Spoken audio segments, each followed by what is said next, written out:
হরে কৃষ্ণ। কালো তুলসী বাড়িতে রাখা যাবে কিনা? কালো তুলসী বা কৃষ্ণ তুলসী ভগবানের সেবা পূজায় লাগে কিনা, সেই বিষয়ে অনেকেই প্রশ্ন করেছেন। আজকে আমরা সেই বিষয়টি আলোচনা করব এবং শাস্ত্র রেফারেন্স প্রদান করব। তো কৃষ্ণ তুলসী বা কালো তুলসী বাড়িতে রাখা যাবে না, এরকম কেউ হয়তো মন্তব্য করেছে, সেই কারণে এই প্রশ্নটি এসেছে। তো যে বা যারা এটি ছড়িয়েছে যে কালো তুলসী বাড়িতে রাখলে অসুবিধে হবে, কালো তুলসী বাড়িতে রাখা যাবে না, বা কালো তুলসী বা কৃষ্ণ তুলসী পূজায় লাগে না, এরকমটি যারা বলে থাকে তারা হচ্ছে নিতান্তই অজ্ঞ বা বোকা। উভয় তুলসীই ভগবানের অত্যন্ত প্রিয়। কি হরিত তুলসী কি কৃষ্ণ তুলসী, উভয় তুলসী ভগবানের অত্যন্ত প্রিয়। বৃন্দায় তুলসী দেব্যে প্রিয়ায় কেশবস্য চ বিষ্ণুর ভক্তি প্রতিদেবী সত্যবতী নমো নমঃ। তুলসী মহারানীর প্রণাম মন্ত্র উল্লেখ রয়েছে। বৃন্দা দেবী তুলসী মহারানী, তিনি কৃষ্ণের প্রেয়সী, তিনি কৃষ্ণের অত্যন্ত প্রিয়া এবং তিনি বিষ্ণু প্রেম ভক্তি, কৃষ্ণ প্রেম ভক্তি প্রদান করেন। যদি আমরা তুলসী মহারানীর কৃপা লাভ করি তাহলে আমরা সহজেই কৃষ্ণ প্রেম ভক্তি লাভ করতে পারবো, সহজে আমরা ভগবানকে সন্তুষ্ট করতে পারবো। ভগবান উল্লেখ করেছেন যে তিনি সব থেকে প্রীত হন যদি কেউ তুলসী পত্র ভগবানকে অর্পণ করে। ভগবানের অর্চনে, ভগবানের চরণে যদি কেউ তুলসী পত্র অর্পণ করে তাহলে ভগবান এতটাই প্রীত হন যে অন্য কোনো দ্রব্য অর্পণে তিনি ততটা প্রীত হন না। এবং শাস্ত্রে উল্লেখ রয়েছে তুলসী মহারানী তিনি যেই স্থানে অবস্থান করেন সেই স্থানে সমস্ত তীর্থ অবস্থান করেন। তুলসীর মূলে সকল তীর্থ, শত কোটি তীর্থ অবস্থান করেন তুলসীর মূলে। তো সেই কারণে তুলসী বৃক্ষ যে স্থানে রয়েছে সেই স্থানে স্বয়ং শ্রী হরি অবস্থান করেন, সকল দেব দেবীগণ সেই স্থানে অবস্থান করেন। এবার সেটি হরিত তুলসী হোক বা কৃষ্ণ তুলসী হোক, উভয় তুলসী ভগবানের প্রিয়। হরিত তুলসী, হরিত বর্ণ হচ্ছে সবুজ বর্ণ, সবুজ বর্ণে তুলসী বা হরিত তুলসী হোক, অথবা কৃষ্ণ বর্ণে কালো বর্ণের তুলসী, কৃষ্ণ তুলসী, উভয় প্রকার তুলসী ভগবানের প্রিয়। অনেক বাড়িতে তুলসী বৃক্ষই থাকে না। সেই প্রসঙ্গে বৃহন্নারদীয় পুরাণে যজ্ঞধ্বজ উপাখ্যানের শেষে বলা হয়েছে যে বাড়িতে তুলসী বৃক্ষ থাকে না সেই বাড়ি হচ্ছে শ্মশান সদৃশ এবং অমঙ্গলজনক। অবশ্যই প্রতিটি বাড়িতে তুলসী বৃক্ষ রাখা, পরিচর্যা করা, তুলসীর সেবা করা আবশ্যক। তাহলে ভগবান সন্তুষ্ট হবেন এবং আপনার বাড়িতে মঙ্গল বিধান করবে। আপনি তো মঙ্গল চান, যে আপনার গৃহের মঙ্গল হবে। কিভাবে মঙ্গল হবে? যদি আপনি বাড়িতে যত্ন সহকারে তুলসীর পরিচর্যা করেন, তুলসী মহারানীর সেবা করেন এবং ভগবানের চরণে তুলসী পত্র অর্পণ করেন, তুলসী মঞ্জরি অর্পণ করেন, তাহলে আপনার বাড়ির, আপনার পরিবারের সকলের কল্যাণ হবে, মঙ্গল হবে। তো যে প্রশ্নটি উঠেছে যে কৃষ্ণ তুলসী বা কালো তুলসী বাড়িতে রাখা যাবে কিনা এবং সেটি ভগবানের সেবা পূজায় লাগে কিনা, তো সেটির শাস্ত্র রেফারেন্স আমরা দেখে নিই। তো শ্রী বিষ্ণু রহস্যে উল্লেখ রয়েছে কৃষ্ণা বা অপি অথবা অকৃষ্ণা তুলসী কৃষ্ণ বল্লভা, সীতা বা অপি অথবা কৃষ্ণা দ্বাদশী বল্লভা হরেহ, তাবদ্গর্জন্তি রত্নানি কৌস্তুভা দিন্য ও নিশম, ইয়াবন্ন প্রাপ্যতে কৃষ্ণা তুলসী পত্রমঞ্জরি। কৃষ্ণবর্ণ বা হরিত বর্ণ সকল তুলসী শ্রীকৃষ্ণের বল্লভা এবং কৃষ্ণপক্ষিয়া বা শুক্লপক্ষিয়া উভয়বিধ দ্বাদশী তিথি শ্রীহরির অতিশয় প্রিয়া। যাবৎকাল পর্যন্ত কালো তুলসী বা মঞ্জুরি না পাওয়া যায় সেই পর্যন্তই কৌস্তব আদি রত্নগুলি গর্ব প্রকাশ করিতে পারে, অর্থাৎ তুলসীর কাছে তাহারা হীনপ্রভ হইয়া যায়। তো আমরা দেখতে পেলাম যে বিষ্ণু রহস্যে উল্লেখ রয়েছে যে কৃষ্ণপক্ষের দ্বাদশী তিথি এবং শুক্লপক্ষের দ্বাদশী তিথি উভয় দ্বাদশী তিথি ভগবান শ্রীকৃষ্ণের অত্যন্ত প্রিয়। সেরকমভাবে কৃষ্ণবর্ণের তুলসী এবং হরিত বর্ণের বা গৌর বর্ণের তুলসী উভয় তুলসী কৃষ্ণের অত্যন্ত প্রিয়। সেটি হরিত বর্ণের বা সবুজ বর্ণের হতে পারে বা কালো বা কৃষ্ণ বর্ণের তুলসী, উভয় তুলসী ভগবানের অত্যন্ত প্রিয়। এবং আরও উল্লেখ রয়েছে, আমরা দেখতে পেলাম যে কৌস্তব মণিসহ অন্যান্য রত্নাদি গর্ব প্রকাশ করতে পারে ততক্ষণই যতক্ষণ পর্যন্ত কৃষ্ণ তুলসী অবস্থান না করে।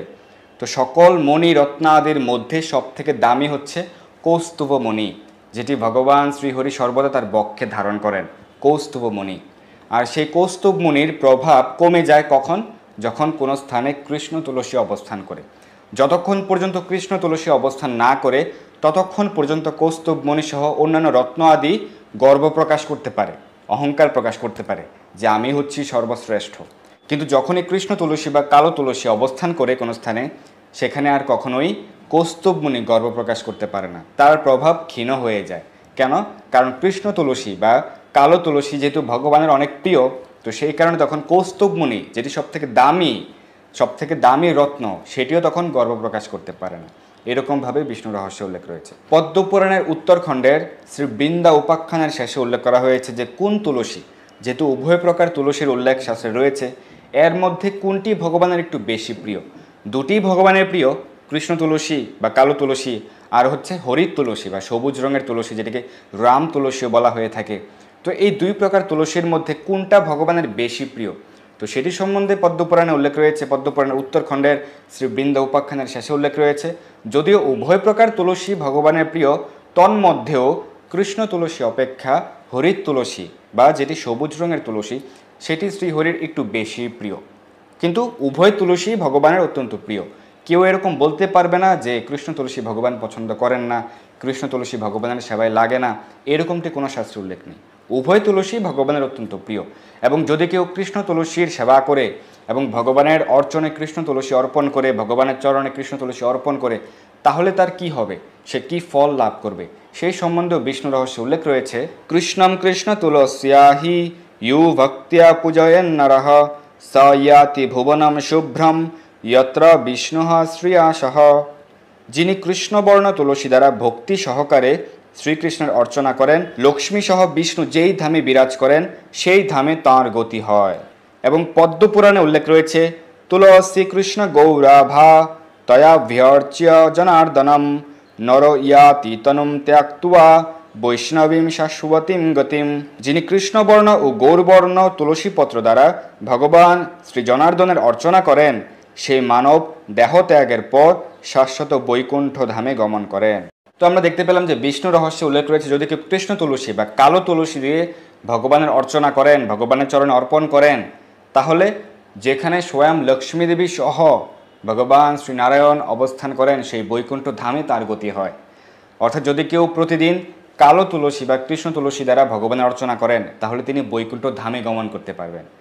এবং এরপর পদ্মপুরাণে আমরা দেখতে পেয়েছি যে হরিত তুলসী বা কৃষ্ণ তুলসী, কালো তুলসী হোক বা সবুজ রঙের তুলসী হোক বা গৌরবর্ণের তুলসী হোক, যে কোনো তুলসী হোক, যদি কেউ তুলসী পত্র দ্বারা প্রতিদিন ভগবানের অর্চনা করেন, ভগবানের চরণে অর্পণ করেন এবং তুলসী মঞ্জুরি ভগবানকে প্রদান করেন, তাহলে কি হবে, তিনি জীবনান্তে দেহত্যাগের পর তিনি বৈকুণ্ঠ ধামে গমন করতে পারবেন। তো যেহেতু উভয় প্রকার তুলসী ভগবানের প্রিয়, তো সেই কারণে উভয় প্রকার তুলসী দিয়ে আপনি ভগবানের অর্চনা করতে পারবেন। আপনার বাড়িতে যদি কৃষ্ণ তুলসী থাকে, আপনি কৃষ্ণ তুলসী দিয়েই ভগবানের পূজা অর্চনা করবেন। আপনার বাড়িতে যদি রাম তুলসী বা হরিত তুলসী বা সবুজ রঙের তুলসী, যেটিকে গৌর বর্ণের তুলসী বলা হয়ে থাকে, সেটি যদি থাকে, আপনি সেটি দিয়ে ভগবানের পূজা অর্চনা করবেন। যেই তুলসী থাকুক, সেটি কৃষ্ণ বর্ণের হোক বা হরিত বর্ণের হোক, উভয় প্রকার তুলসী ভগবানের প্রিয়, এবং উভয় প্রকার তুলসী দ্বারা ভগবানের পূজা অর্চনা করার মাধ্যমে আপনি ভগবানকে সন্তুষ্ট করতে পারবেন। কারণ ভগবান উল্লেখ করেছেন, ভগবান সব থেকে বেশি প্রীত হন যদি কেউ তুলসীপত্র ভগবানকে অর্পণ করে। একটি মাত্র তুলসীপত্র অর্পণ করলেও সহস্র কোটি সংখ্যক পদ্ম ফুল অর্পণের থেকেও অধিক ফল লাভ হয়ে থাকে। যত রকম ফুল রয়েছে সব থেকে বেশি প্রিয় হচ্ছে ভগবানের পদ্ম ফুল। পদ্ম ফুল, মালতী ফুল, কদম ফুল, এই ফুলগুলি ভগবানের অনেক প্রিয়। তো পদ্ম ফুল যদি কেউ শত কোটি সংখ্যক অর্পণ করে, তাতে ভগবান যেরকম সন্তুষ্ট হন, একটি মাত্র তুলসীপত্র ভগবানকে অর্পণ করলে ভগবান তার থেকে বেশি প্রীত হন। এবং তুলসী ছাড়া ভগবান কোনো পূজা গ্রহণ করেন না। তুলসী ছাড়া পূজা পূজা নয়, তুলসী ছাড়া হোম হোম নয়, তুলসী ছাড়া কোনো কিছুই ভগবান গ্রহণ করেন না। যদি আপনি ভগবানকে সন্তুষ্ট করতে চান, অবশ্যই তুলসীপত্র ভগবানকে নিবেদন করতে হবে। যখন আমরা ভগবানকে ভোগ নিবেদন করি, তখন তুলসীপত্র সহিত সেই নৈবেদ্য নিবেদন করতে হয়। ভগবানের পূজা অর্চনা অবশ্যই তুলসীপত্র প্রদান করতে হয়। যদি আপনি তুলসীপত্র দিয়ে মালা বানিয়ে ভগবানের অর্পণ করেন, ভগবানকে অর্পণ করেন, তাহলে ভগবান অনেক বেশি প্রীত হন। তো তুলসীপত্রের মালা তৈরি করার ক্ষেত্রে তুলসীপত্রগুলো আপনি সুই দিয়ে ছিদ্র করবেন না, সুতো দিয়ে গিট দিয়ে দিয়ে আপনি তুলসীপত্রের মালা বানিয়ে ভগবানকে অর্পণ করতে পারেন, তাতেও ভগবান অনেক বেশি প্রীত হন। এবং ভগবানের চরণে আপনি অধিক তুলসীপত্র অর্পণ করবেন। অনেকে বলেন যে আমি 1 জোড়া তুলসীপত্র অর্পণ করি, আমি কি 2 জোড়া দিতে পারবো বা বেশি দিতে পারবো? যত বেশি সংখ্যক সম্ভব আপনি দিবেন। যত বেশি তুলসীপত্র ভগবানকে অর্পণ করবেন, ভগবান ততই সন্তুষ্ট হন। আপনি চাইলে 100 তুলসীপত্র, 108টি তুলসীপত্র, আপনি চাইলে সহস্র তুলসীপত্র ভগবানকে অর্পণ করতে পারেন, কোনো সমস্যা নেই। তো তুলসীপত্র চয়নের ক্ষেত্রে কিছু বিধিনিষেধ রয়েছে, যে দ্বাদশীতে তুলসীপত্র চয়ন করা যায় না, অমাবস্যা, পূর্ণিমা, সংক্রান্তি, গ্রহণের সময়, রাত্রিকালে, মধ্যাহ্নকালে তুলসীপত্র চয়ন করা যায় না। তো সেক্ষেত্রে আপনারা কি করতে পারেন? অনেক ক্ষেত্রে আমরা দ্বাদশীযুক্ত একাদশী ব্রত পালন করি। তো সেক্ষেত্রে আপনারা একাদশীর আগের দিনই বেশি করে তুলসীপত্র চয়ন করে রেখে দিবেন 3-4 দিনের জন্য। আপনি চাইলে 1 সপ্তাহের জন্য তুলসীপত্র চয়ন করে রেখে দিতে পারেন।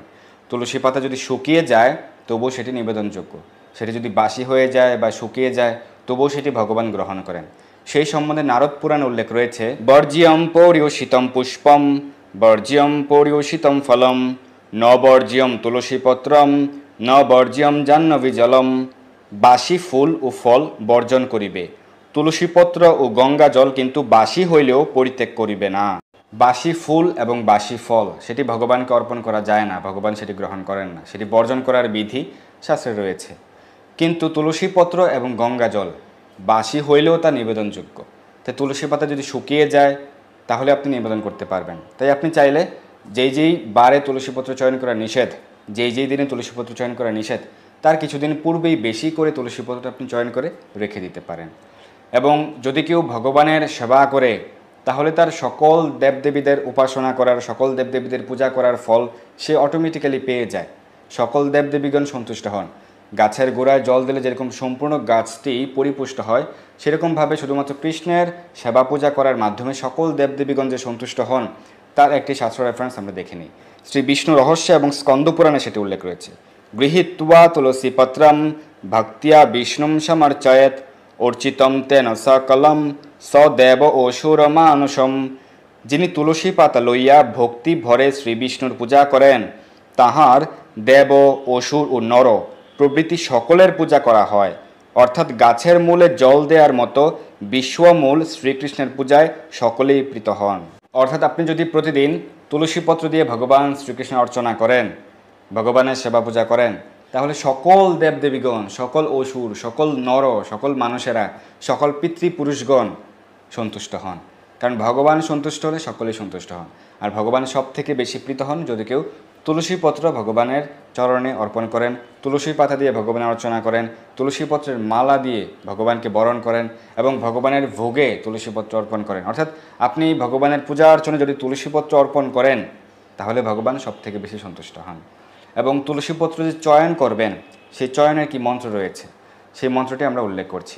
ওম তুলস্যমৃত জন্মাসি সদা ত্বম কেশব প্রিয়া কেশবার্থে বিচিন্বামি বরদা ভব শোভনে।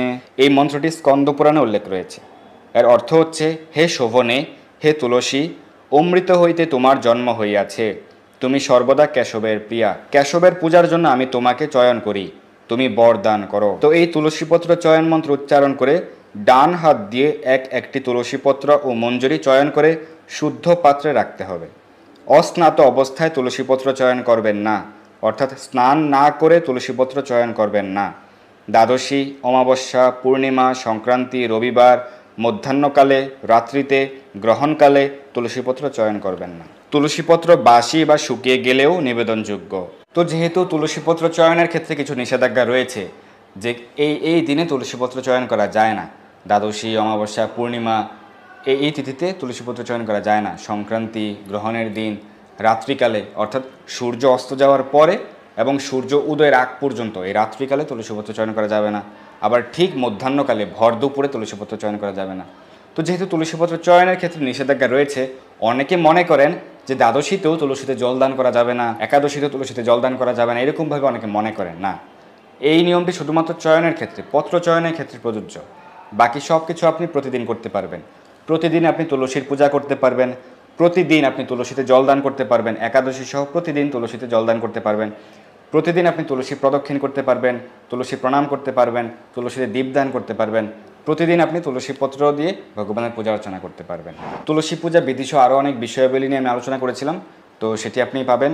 তুলসী পূজা বিধি নামে একটি প্লেলিস্ট আমি ক্রিয়েট করেছি আমার ইউটিউব চ্যানেল, সেখানে আপনি পেয়ে যাবেন, সেই ভিডিওগুলো আপনারা দেখে নিতে পারেন। তো আজকে আমরা যে বিষয়টি নিয়ে আলোচনা করেছি যে কৃষ্ণ তুলসী বা কালো তুলসী ভগবানের সেবা পূজায় ব্যবহার করা যাবে কি না এবং বাড়িতে রাখা যাবে কি না, এর উত্তর আমরা পেয়ে গেছি। সেটি হচ্ছে অবশ্যই বাড়িতে কৃষ্ণ তুলসী লাগানো যাবে, কৃষ্ণ তুলসীর পরিচর্যা করা যাবে, কৃষ্ণ তুলসীর পূজা করা যাবে এবং কৃষ্ণ তুলসী ভগবানের সেবায়, ভগবানের অর্চনে আপনি প্রদান করতে পারবেন। এতে ভগবান অনেক বেশি সন্তুষ্ট হন এবং আপনি যদি প্রতিদিন কৃষ্ণ তুলসী দিয়ে ভগবানের পূজা করেন, ভগবানের অর্চনা করেন, তাহলে আপনি জীবনান্তে বৈকুণ্ঠ ধামে গমন করতে পারবেন। সেই রেফারেন্স আমরা প্রদান করেছি। অর্থাৎ কৃষ্ণ তুলসী বা হরিত তুলসী বা সবুজ তুলসী উভয় প্রকার তুলসী ভগবানের প্রিয় এবং উভয় প্রকার তুলসী দিয়ে আপনি ভগবানের অর্চনা করতে পারবেন, ভগবানের সেবা পূজা করতে পারবেন। উভয় প্রকার তুলসী আপনি বাড়িতে পরিচর্যা করতে পারবেন। অবশ্যই বাড়িতে তুলসীর পরিচর্যা করবেন, কারণ যদি আপনার বাড়িতে তুলসীর বৃক্ষ না থাকে, তুলসীর পরিচর্যা না করা হয়, তাহলে আপনার বাড়ি হয়ে যাবে শ্মশান সদৃশ এবং অমঙ্গলজনক।